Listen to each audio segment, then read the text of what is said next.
Hey guys, how's it going? This is Joseph Matthews, and in this little tutorial I'm going to teach you how to be funny. And it's actually going to be much easier than you think. These are just some simple tricks that I use to add humor to any interaction, and I know that they're going to work really well for you. Alright, so the first thing I want to talk about is how serious humor really is. If you can't be funny when you're talking to someone, you really can't be all that interesting.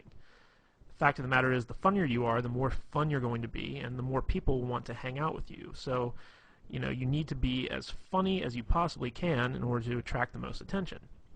But the thing is that you don't have to be funny all the time. You just need to be funny when it's appropriate.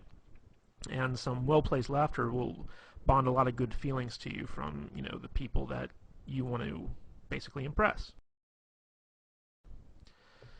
So the first thing I want to talk about is how humor is really a sign of intelligence. You see, only smart people really know how to be funny on purpose, okay? And when you make people laugh, they subconsciously associate your ability to be humorous with a high intelligence. And this puts you in a position of authority. And this is really important because, if people hold you in high regard, that gives you a higher social status. And we all know women are attracted to people with a high social status. It's in their nature. So the funnier you are, the higher you can raise your social standing in pretty much any situation you find yourself in. And here's another key that I really want to hammer home, and that's the idea that you don't have to be funny to be humorous. Don't worry about trying to be funny, okay? It really doesn't matter. A lot of what you say to be funny will not work, and the reason for that is that everyone has a different sense of humor, okay? Just being goofy and lighthearted will generate the same type of emotions that funny people do, even if you don't make people laugh, okay? The idea here is that you want to project the intent of being funny. So that kind of takes the pressure off in the sense that, you don't have to actually perform. You don't actually have to make people laugh. You don't actually have to tell them good jokes. You just have to have the intention to make people laugh and make people have a good time. And they'll pick up on that and appreciate that. Another big thing is I don't want you to be afraid to mess up, okay? Being funny is an art form. You won't always succeed, but that doesn't mean that you shouldn't try, okay? Now, in our efforts to be funny, stuff happens, Sometimes you might insult somebody, sometimes you might take something too far so that it stops being funny, sometimes you might say something inappropriate in the setting that you're in. This is going to happen if you want to try and be a humorous guy, because being funny is about taking chances. It's about doing stuff that's unexpected. And sometimes it can backfire on you. But if this happens, don't worry about it. Just apologize and move on, If you say something that's inappropriate or insulting, just say, like, look, in all seriousness, I'm really sorry. I was just trying to be funny. Can you forgive me? All right, that's all you need to do if you take things too far. So don't worry about messing up, because everyone knows what it's like to try to be funny and bomb. It's happened to everyone at some point in time. So if you just acknowledge it and you ask for their forgiveness, they will usually grant it to you. Okay, and another thing I want to point out is the fact that humor is not hard to do. See, a lot of people think it is, but it isn't. The truth of the matter is that anybody can do it. If you think you aren't funny or entertaining, don't sweat it. You can be, and you will be. Okay, believe that it's possible for you to be a funny guy even if you aren't. This will help you a great deal. I know a lot of guys out there are saying, like, oh my gosh, I'm so boring, I have no personality, I can't be funny. Okay, get rid of that belief right now, okay? It's possible for you to overcome that, even if you're like the most boring guy on earth who speaks with like a monotone Ben Stein type voice. Bueller, the guy I'm talking about. Okay, even if you're that guy, you can still be humorous, okay? You just have to go with it. You can't be, clinging to that belief that, you're just not a funny guy. You can be and you will be, and I'm going to show you how. Okay, so let's talk about the elements of humor. And these are just quick and easy things that I personally use to be funny when I'm around women. And I'm pretty sure you can use them too. Okay, the first one I want to hammer on is this concept I call immaturity. Okay, Basically, immaturity is that, you know, everything that was funny in the first grade is still funny when you're an adult. Okay, grown adults acting like children isn't funny, but grown adults talking like children is. So, you know, if you're like throwing a temper tantrum or whatever because you didn't get your way, you know, no one's going to find that funny. But if you start talking like a baby, but you still act like an adult, you know, that is funny. So let's just go over a few examples here. You know, like if you were ever a kid and you're on the playground and someone took your toy and you got mad at them, you'd say, "You're a doo-doo head." Okay? You know, and when you were a kid, you know, saying stuff like "you're a doo-doo head" was funny. So let's take that now when you're like a grown man. You know, let's say a girl says or does something you don't like, and you just kind of look at her and squint your eyes and say, "You're a doo-doo head." You know, that can be funny. All right. Another thing is, for instance, girls are icky. How many times growing up did you and your friends run around saying girls are icky? All right. Everyone's heard this stuff. Women who've been around kids have heard this stuff. So like let's say a woman comes to you and says like, "Hey, I've got a friend I really want to hook you up with." You can just tell her, "Ooh, girls are icky," or something like that. It really doesn't matter. You're just taking stuff that sounds immature and you're applying it to your grown-up adult persona. Another thing is you got cooties. Okay, that's a big kind of thing that immature kids run around talking about. So like let's say you're out on a date with a girl and she's having you're having dinner and she says, "Oh my God, the mashed potatoes are so good, you gotta try some." And she holds out her fork for you to like try a little bit of potatoes, and you just say, "Ooh, no, you got cooties." Stuff like that. Like it might not get like a big belly laugh.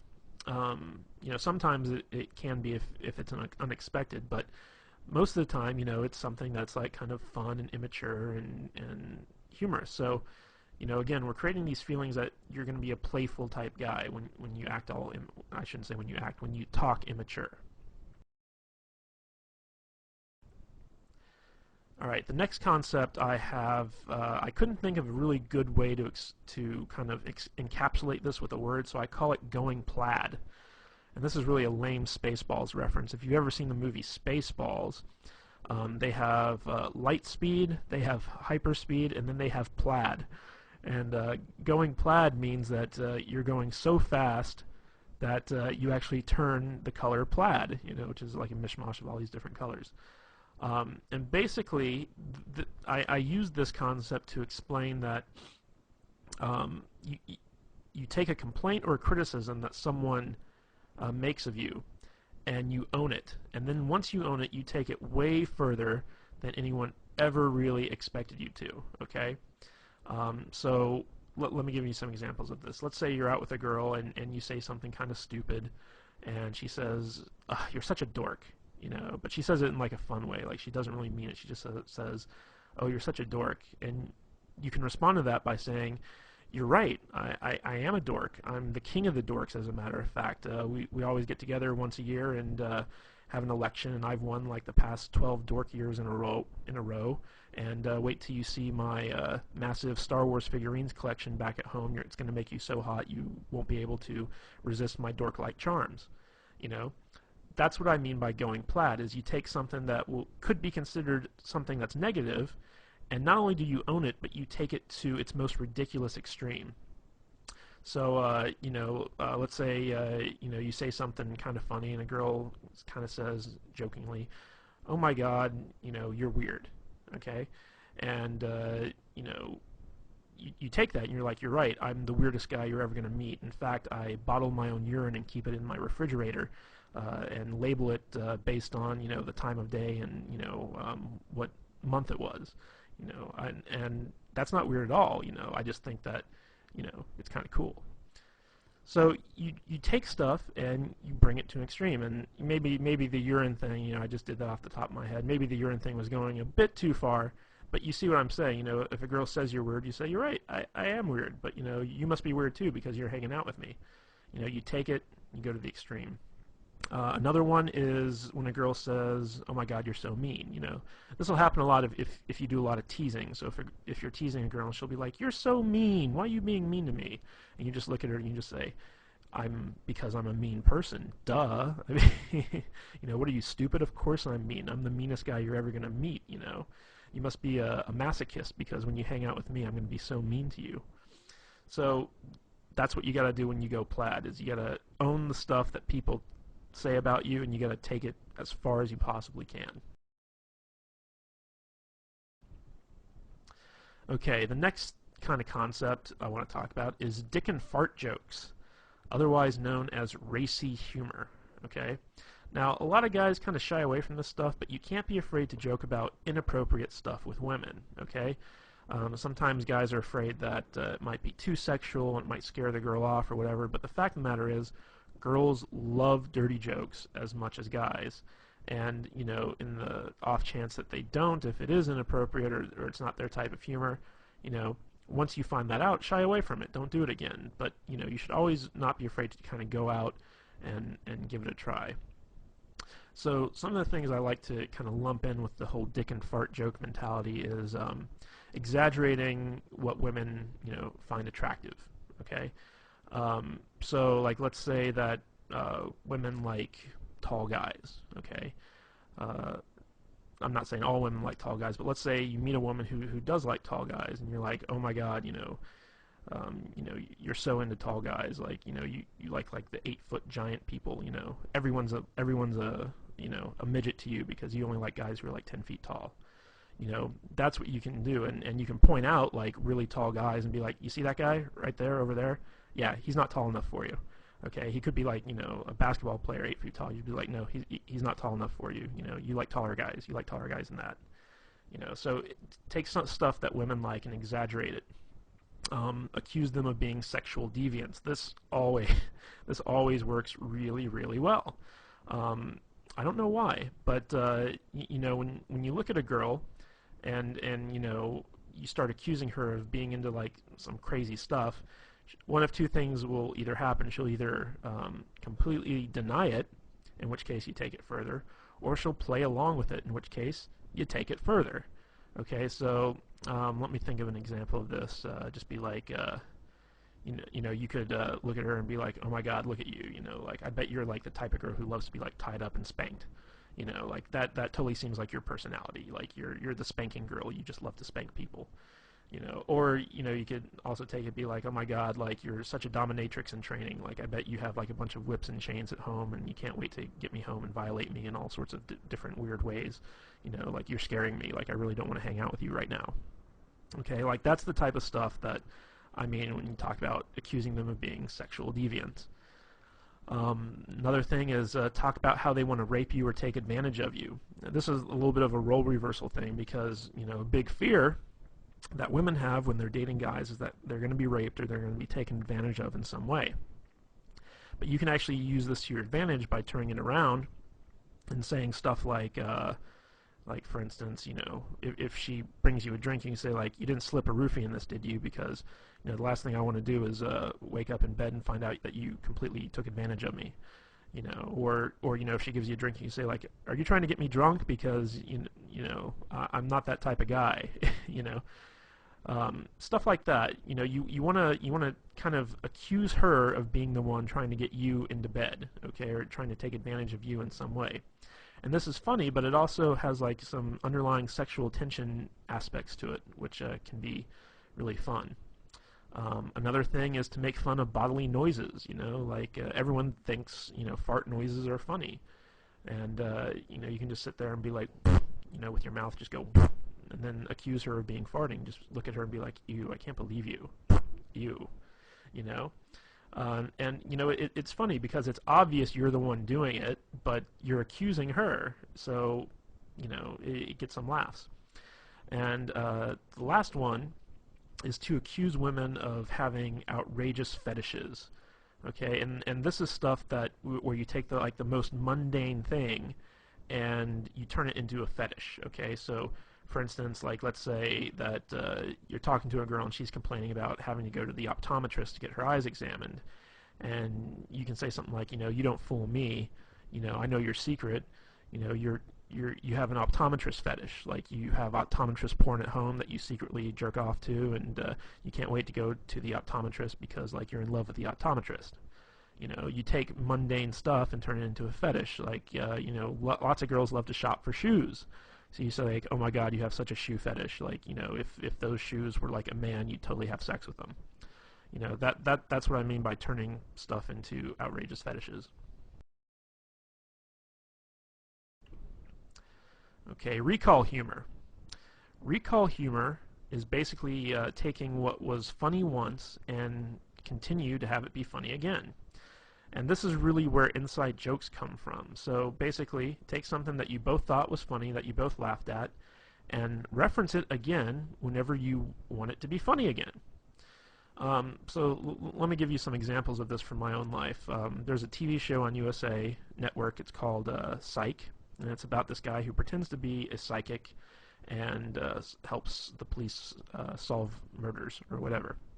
And there's a lot of really funny lines in this show. And you know, me and a girl, she used to come over to my place and watch the show with me because I got her into it.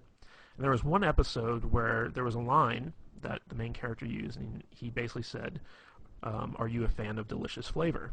And you know, me saying it right now, it's not all that funny, but in context, it really was. So me and the girl laughed really hard at that.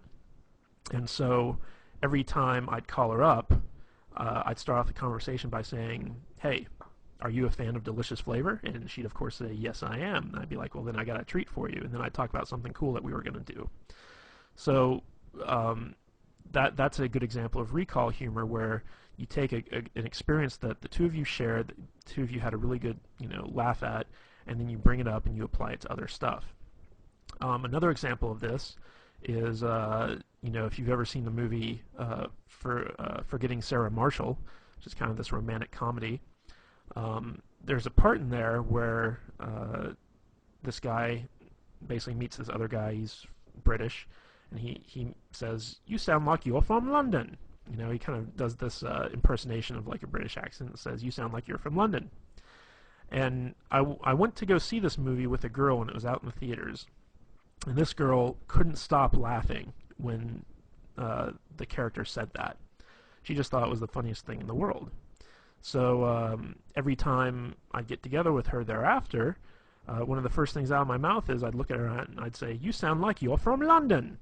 And she'd just start laughing and she'd smile and stuff like that. And it was fun. It was recall humor. But it doesn't always have to be like, you know, lines from TV shows or movies or something like that. It could be something that someone said. And it doesn't even have to be all that funny. Like, for instance, I used to date this girl, and she would have to work in the morning, so she couldn't, like, you know, stay out too late or whatever. So basically by 10 o'clock or what have you, like, she'd have to be at home and in bed. And she used to say, you know, that, you know, if she doesn't get home in time, she's going to turn into a pumpkin. So I would use that. And whenever we were out, I'd look at the time and say, like, uh-oh, you know, like you're only a couple minutes away from turning into a pumpkin or something along those lines. And it was, you know, it's this kind of fun thing where you have this inside joke that like no one else really gets except the two of you, because you're the only ones that really experience that. So if you've ever had that experience with a girl, be sure to call it back up and use it when you need to. Okay, the next thing I want to talk about is ambivalence, and this is actually one of my favorite ways to be funny, basically. And what ambivalence is it's basically you look forward to something bad happening, or you take pleasure in someone else's misfortune, and you're also kind of unresponsive to bad things. And the reason that this works is because these types of reactions are really shocking and surprising, and because they're so unexpected, they are therefore funny.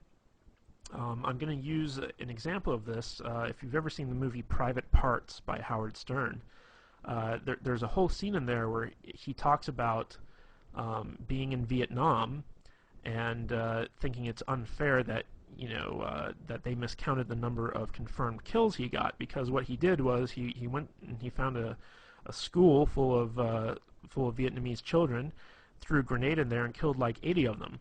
And when his sergeant, you know, came to count the bodies, he said, you know, "Private Stern, these are kids.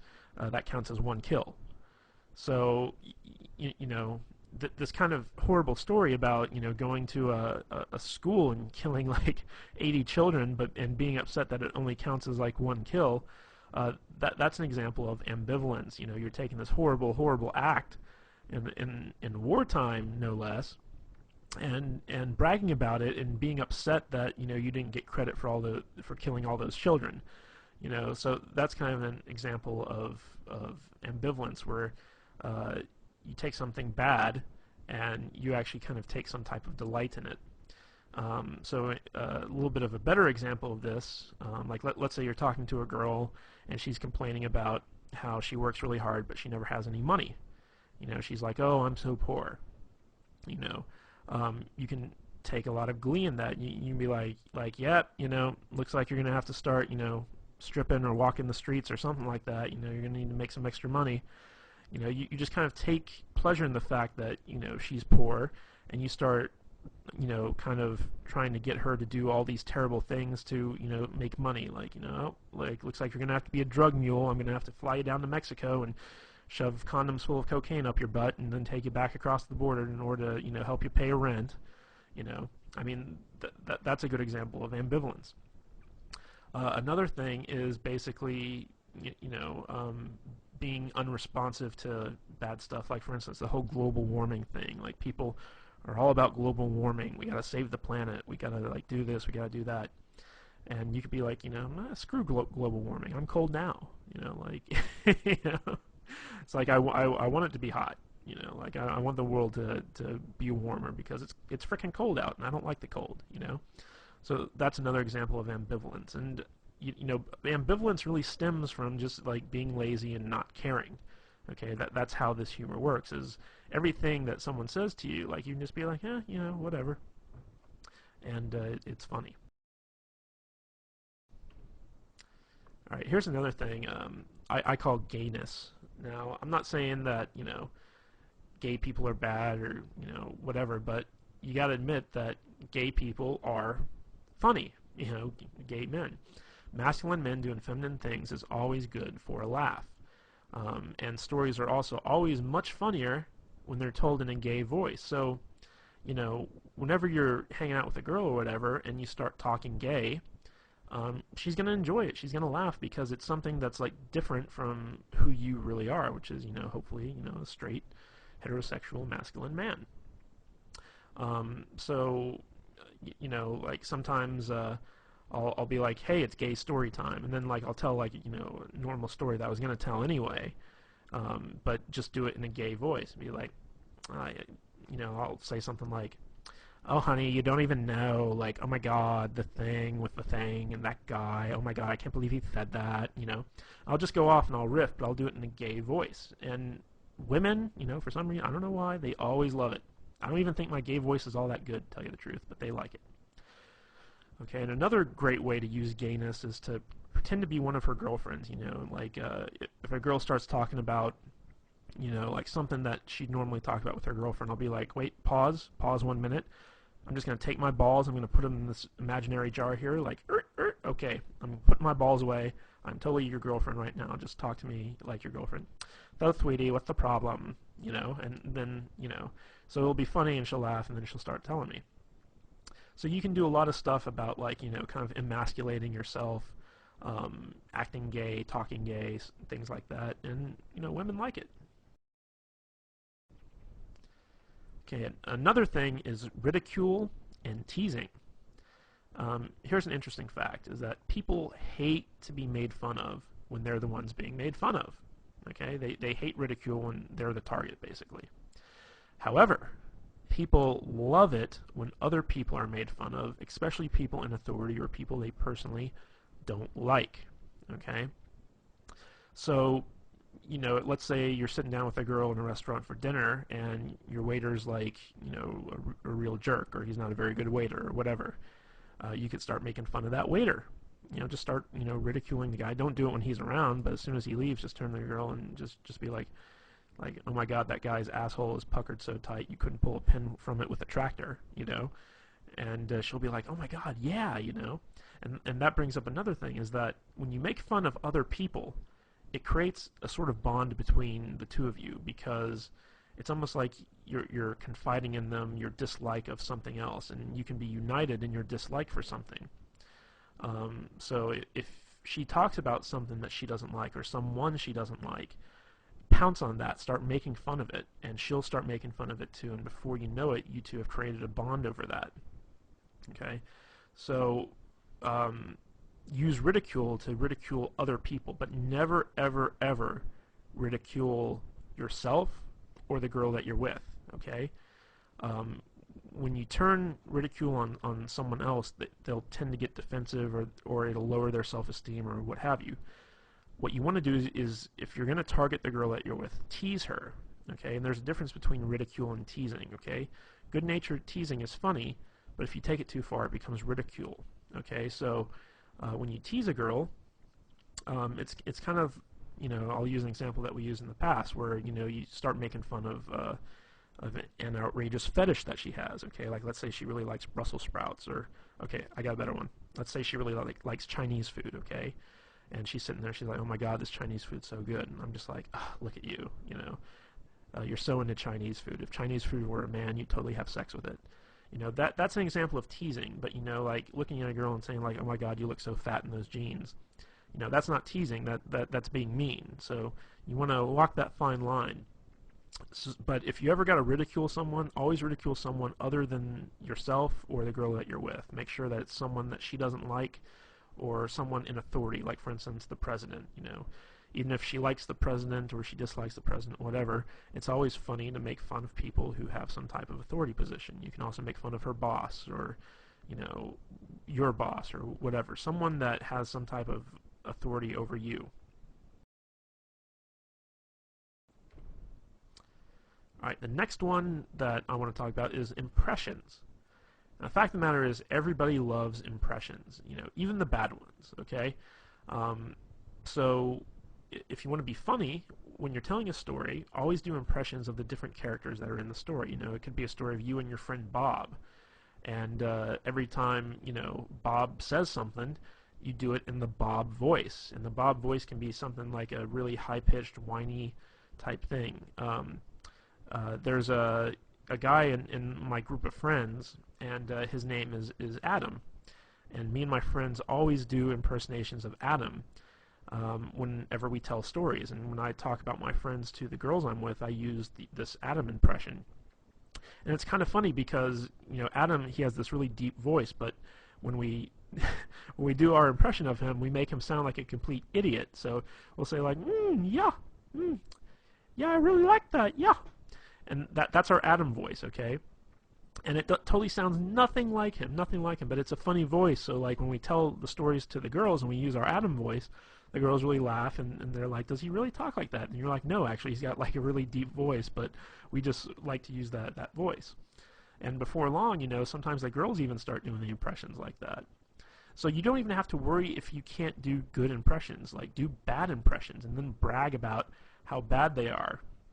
So for instance, like let's say you're doing an impression of the girl you're with.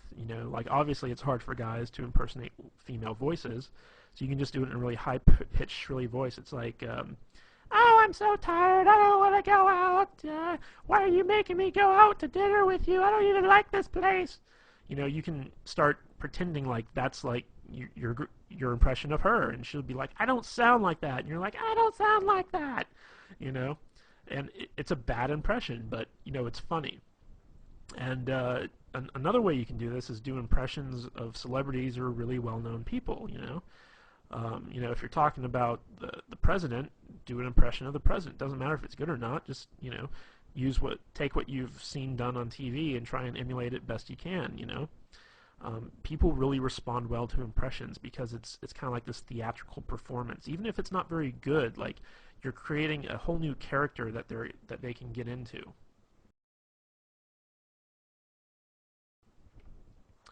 Alright, the next thing I want to talk about when it comes time to be funny is talking with stereotypes. Now, all stereotypes are funny because there's always some measure of truth to them. Even if they're completely offensive and out of left field, they're still funny. So for instance, if you're like an uptight white guy like myself, throw in some ghetto speak. When I meet up with a girl, like if I call her up on the phone, one of the first things out of my mouth is sometimes, hey, what's the dealio? you know. I don't really talk like that. I don't say like, what's the dealio, you know, like it doesn't sound right coming out of my mouth. But, you know, when I'm calling up a girl and I want to be funny and playful, I use like what I like to call ghetto speak, which, you know, like ebonics and, you know, stuff like that. It's like, call her up, hey shorty, what's happening? You know, I mean, like really, you know, dumb stuff like that when it comes to me saying it. Now, on the flip side of that, if you're a ghetto black guy, talk like an uptight white guy, you know. Dave Chappelle does this really well, where he has this very white voice that he uses sometimes, and that's funny, you know, because you're kind of playing into this stereotype that white guys have like this very proper diction, and you know they're very uptight. If you're an Asian guy and you want to talk like Hong Kong Phooey, you know, with like the Asian voice, you know, go for it, because Asian guys can pull that off. Even though it's like very offensive and stereotypical, it's funny. If you're an Indian, talk like Habib, you know, like the guy from The Simpsons. It's like, thank you've come again, you know, that type of thing. And you can get away with it because you're Indian, you know.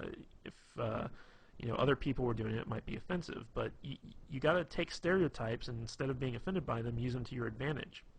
And when you do this, you want to take those stereotypes and blow them way out of proportion, you know, like just take them to their furthest extreme. People love it. Okay, another thing is sarcasm.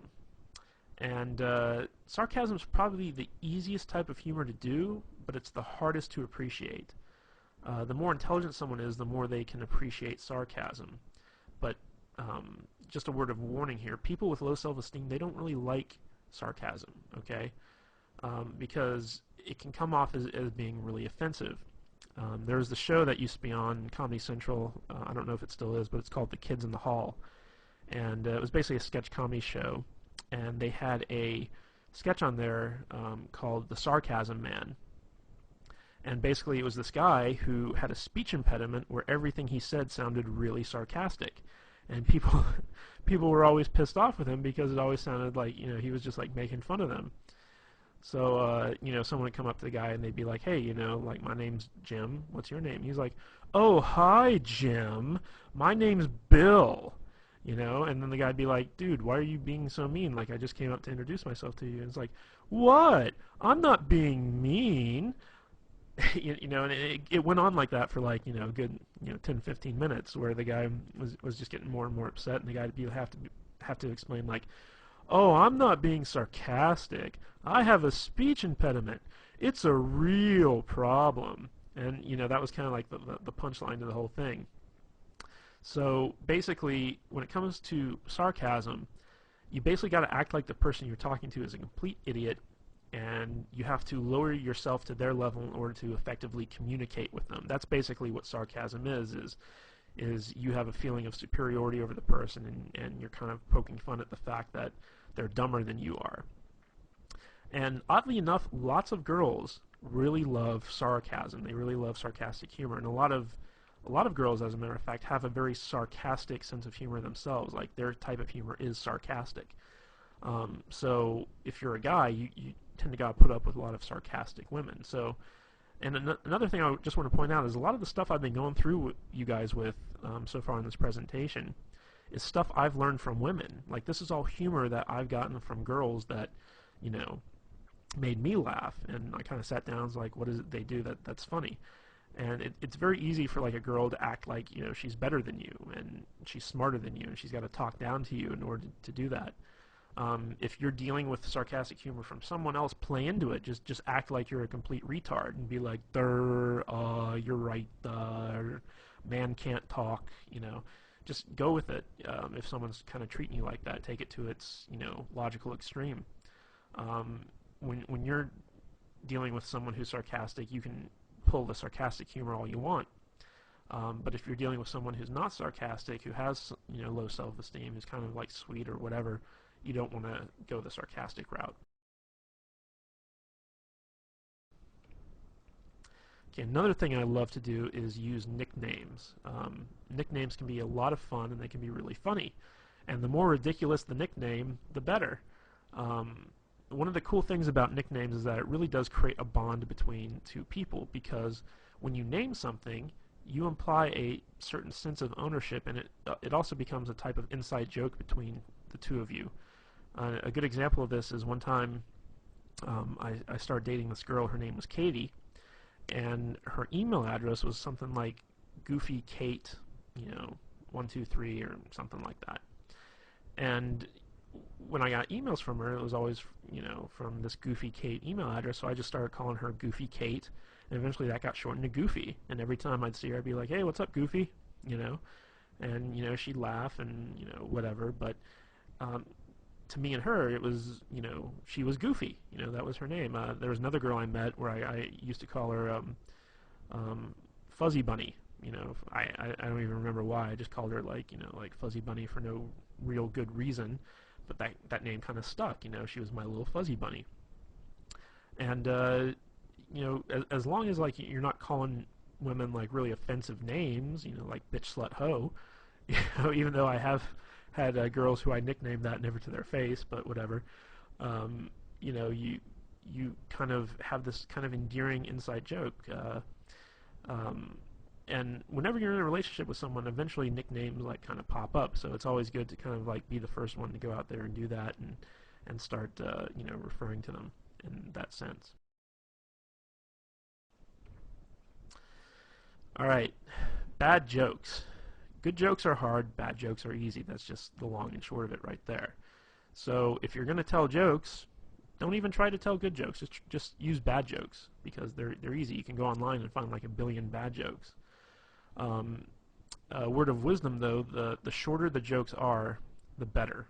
Okay, and remember our little talk on immaturity a little bit earlier. First grade humor is always funny, and so if use bad jokes that would make like a kindergartner laugh. Now, it might not get you an actual laugh from the girl, but it doesn't matter because it's a playful thing. It's fun, and you can also turn it into a game. So, for instance, you could just look at her, like, if there's a lull in the conversation or whatever, you could just say, "Hey, why'd the monkey fall out of the tree?" And she'd be like, "I don't know." And you're like, "'Cause it's dead, duh." I mean, that's a bad joke, but, it's just something funny. And then you can be like, "Okay, your turn. It's your turn to tell me a joke." And then she tells you a joke, and it can be a good joke or a bad joke or whatever. And then, like, the idea is, like, in the game, who can tell the worst joke.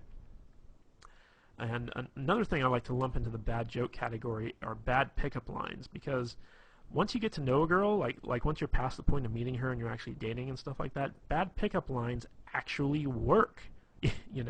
Surprisingly enough, they do. Like, you could meet up with a girl to go see a movie, for instance. Let's say you two of you get together, and you're like, "Damn, girl, did you wash your pants in Windex? Because I can see myself in them." I mean, like, that's a really bad pickup line. It would never work.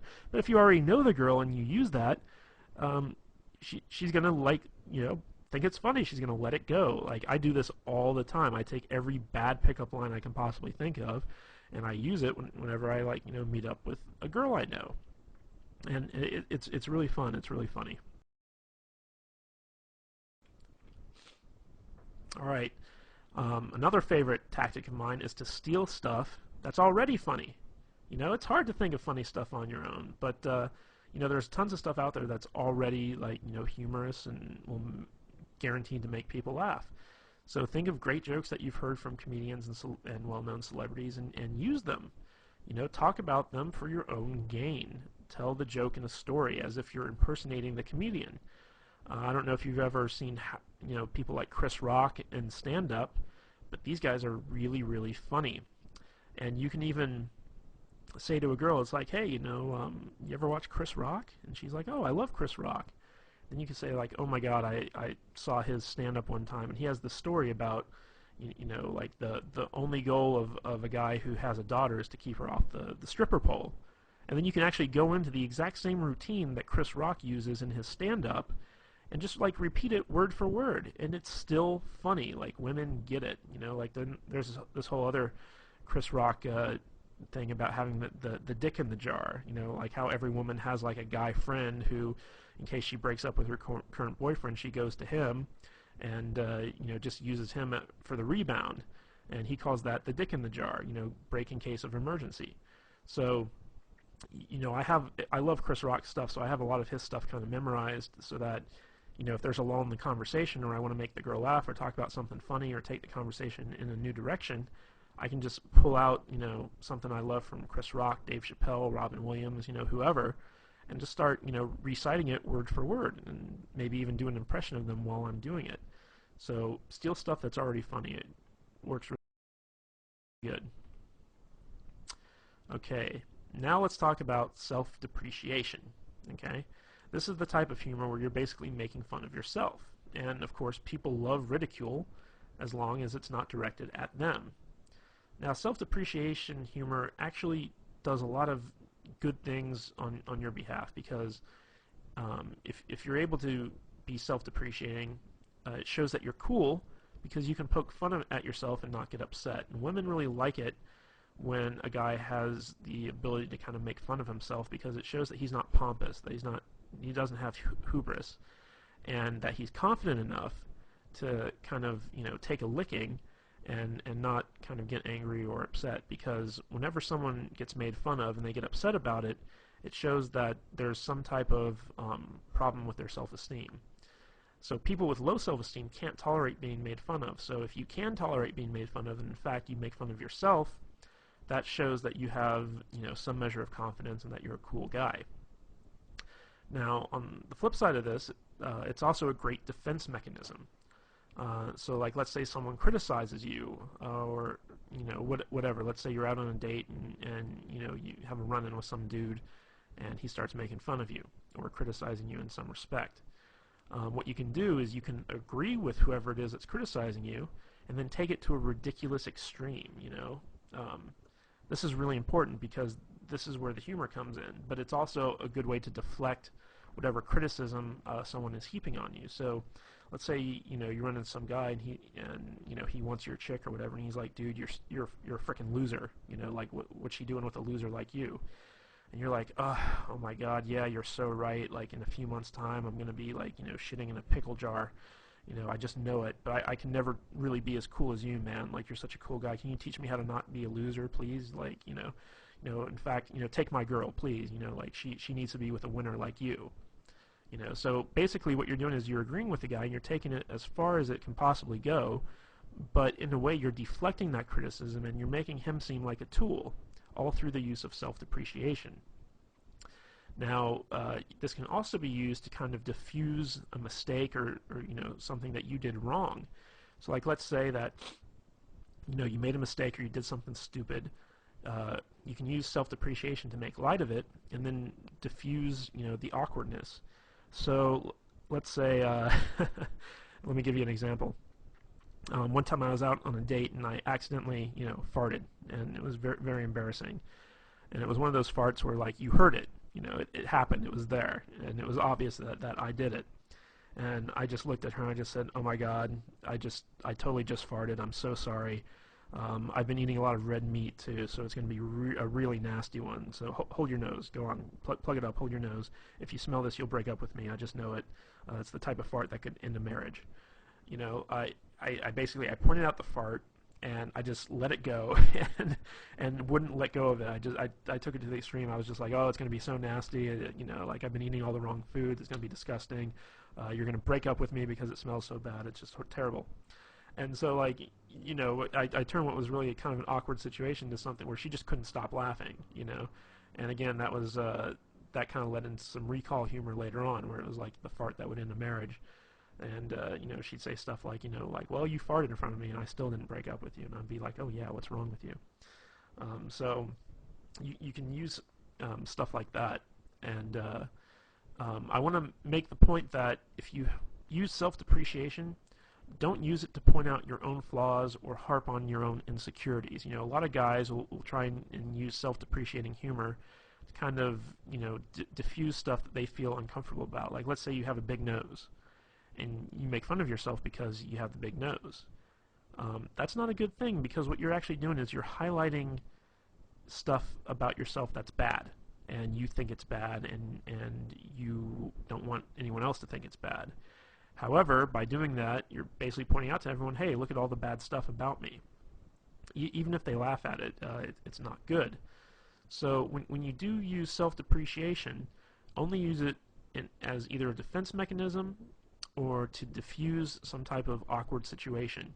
Don't ever use it to point out the fact that, you have something wrong with you. Like, for instance, I'm not a very thin guy, I'm a little bit overweight.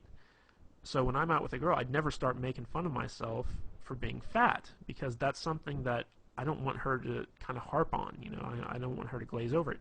Now, if someone else calls me fat, then I'll go along with it. I'll just be like, oh my God, you're so right. Like, I'm totally like one step away from being Jabba the Hutt, I'm going to need a slave girl really soon, So if someone else points it out, then that's when you use the self-depreciating humor, but you never bring it up on your own accord because you're insecure about it, okay? Most of the time, people won't even notice stuff that you're insecure about until you bring it up, and then they can start holding that against you because they know that, you're kind of wishy-washy on it. So, just as an aside, never use self-depreciation to point out your own flaws or harp on your own insecurities. But the biggest key to being funny is to have fun. If you have fun, the humor will come naturally, okay? If you're just able to sit back and relax, not worry about anything, not worry about censoring yourself, not worrying about messing up, you will naturally, if you're an intelligent person, which I'm fairly certain that you are, be a funny person. You'll pick up on stuff, you'll crack jokes, you'll have a good time. Remember, humor is all about feelings. It's not about really getting a response. It's not about making people laugh. It's about making people feel good. The better you can make people feel, the more they'll like you, and the more personality you'll display. Even if you're not a funny guy, just be super, super positive. People like positivity. And if you can mix that positivity in with some fun every once in a while, people will like you even more.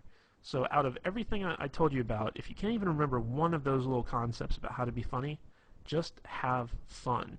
The more fun you have, the more naturally funny you'll be, and the easier it'll be to make people laugh and have a good time with you. Alright guys, that's all I have for the video. I hope you really enjoyed this thing. Like I said, I got most of this material, most of these concepts from girls who use them on me. So this is stuff that I know for a fact girls respond to. I use all this stuff in every one of my interactions, and I always get a good response from it. So if you need to, watch this video as many times as you want, learn the concepts, and actually go out and start using them, and you'll be absolutely amazed to see the type of responses girls give you. Alright guys, this is Joseph Matthews, and I'll catch you later.